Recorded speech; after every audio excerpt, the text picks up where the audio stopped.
Man, those stringers look good. Well, they should after we laid 160 pieces of fiberglass on them. Congrats to YouTube follower Daryl Gray for guessing that one right on the head. But just about the time we had them ready to clean and paint, we found this. And what does the green mean? Well, that's just where water's coming out of it. Yeah. See it here, yeah. And our first diagnosis was this. The worst that'll happen, the keel will just fall off. Nothing really to worry about, huh? I wouldn't be too concerned about it.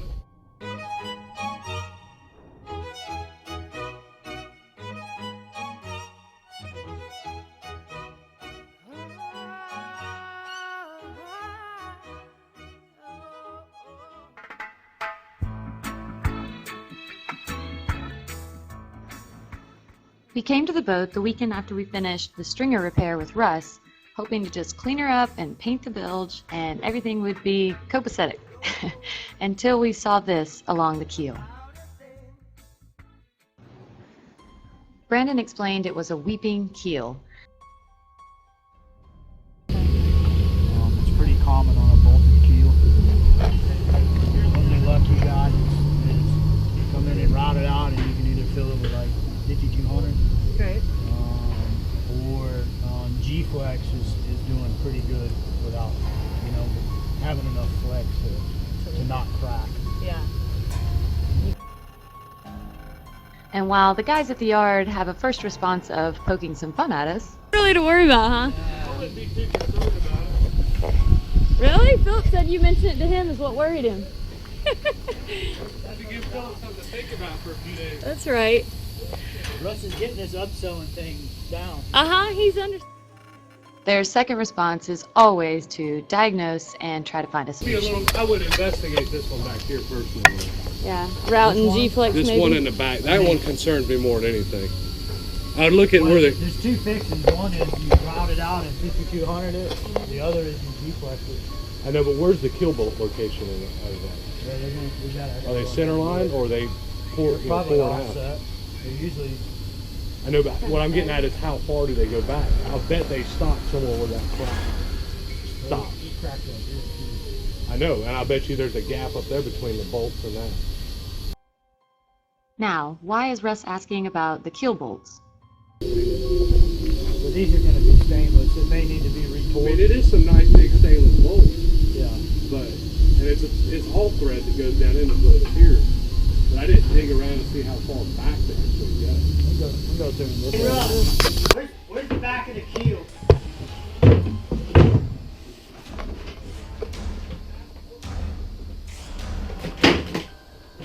Right here?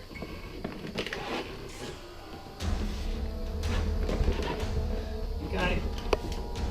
I think this is the first keel bolt as far as I know.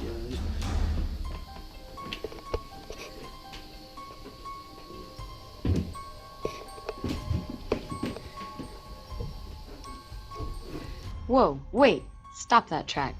Look at that bilge. Do you remember when it used to look like this? Yeah, as soon as those stringers were repaired, Philip and I decided it was high time to get that boat clean. Pull the plastic down, wipe up all the fiberglass, and paint that bilge.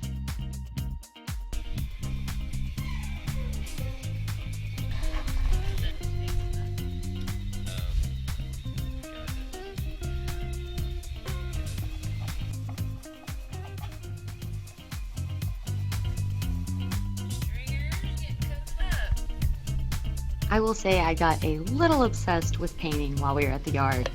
It's just immediately gratifying. Everything is clean, smells good, and it makes it so easy to trace leaks. She's nice and shiny. Queen. Paint it.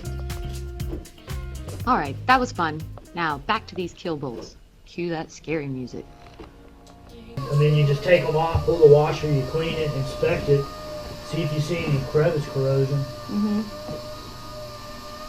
Like holes or anything in it, and then stick them back down and torque them to whatever torque spec. I mean, I think we ought to do it. It's been like 3 years. We've never checked in when we got that crack. Do you think? Just honest opinion. It's not gonna hurt. And unless the studs are compromised. the keel's not going to fall off. Right, but we don't want it to be You know, weak. ones that fall off are usually like.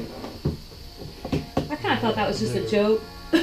Alright, so the whole keel falling off was a bit of a joke, but we did have some weakness at the keel seam. So Brandon's set to showing me how to route it out so we could refloat it with epoxy and make it stronger.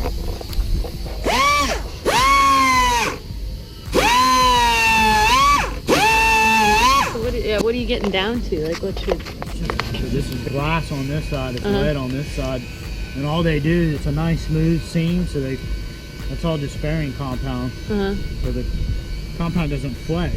Yeah. So It cracks. It That's what's cracks. cracking. That makes and sense. that's what's cracking. So Okay. you can either go in and fill it with G-Flex or flexible something. caulk or G-Flex, and I think we've had pretty G-Flex, good luck with G-Flex. because we know how to do that. And is that as deep as we need to go all the way around? Alright, GoPro. We got a new project. We're grinding our weeping keel. You'll see here. So that's our seam. We're gonna grind along it.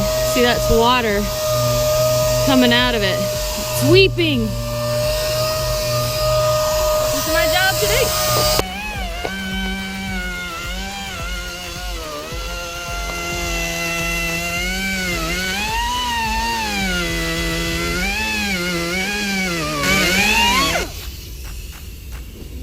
You mentioned drawing a line, but I feel like I can just see it, as I drill, I find the lead. Okay. That's what we do the whole way down. Who's having fun yet?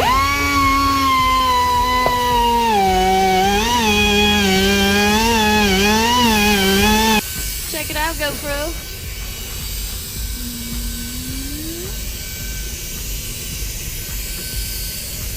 Okay, I gotta get in there where you see the little white line. That's the seam.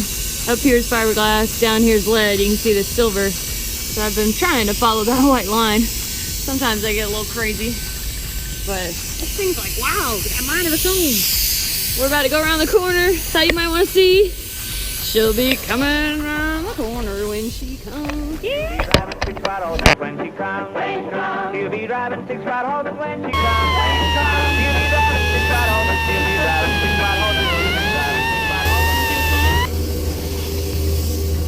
Pretty soon I'd made it almost all the way around, and luckily had stumbled across a few blisters that needed some TLC anyway.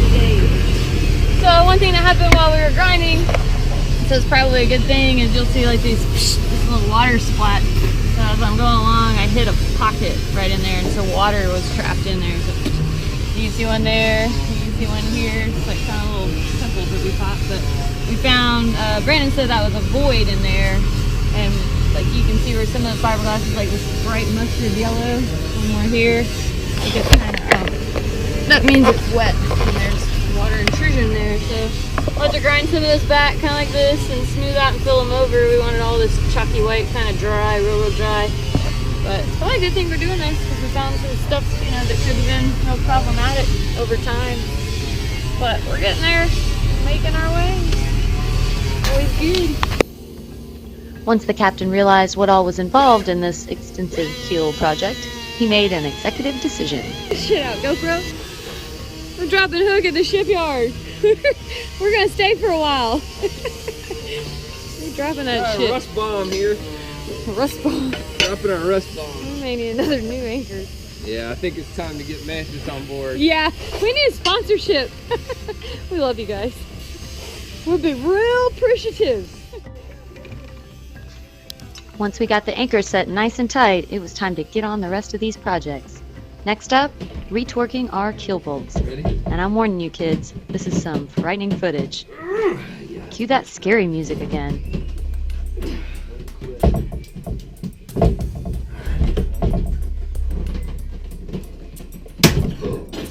Uh-oh. We're broke.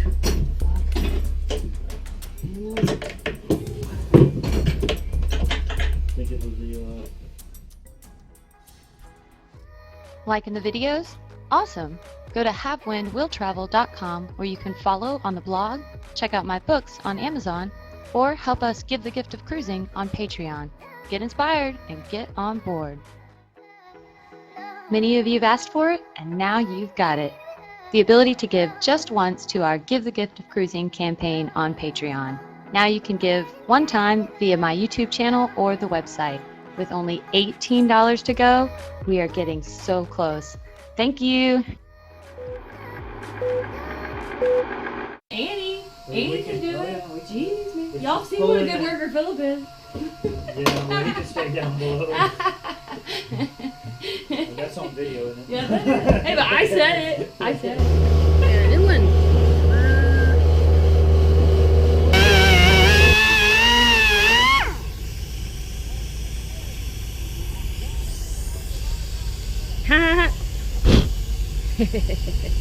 You got all covered up.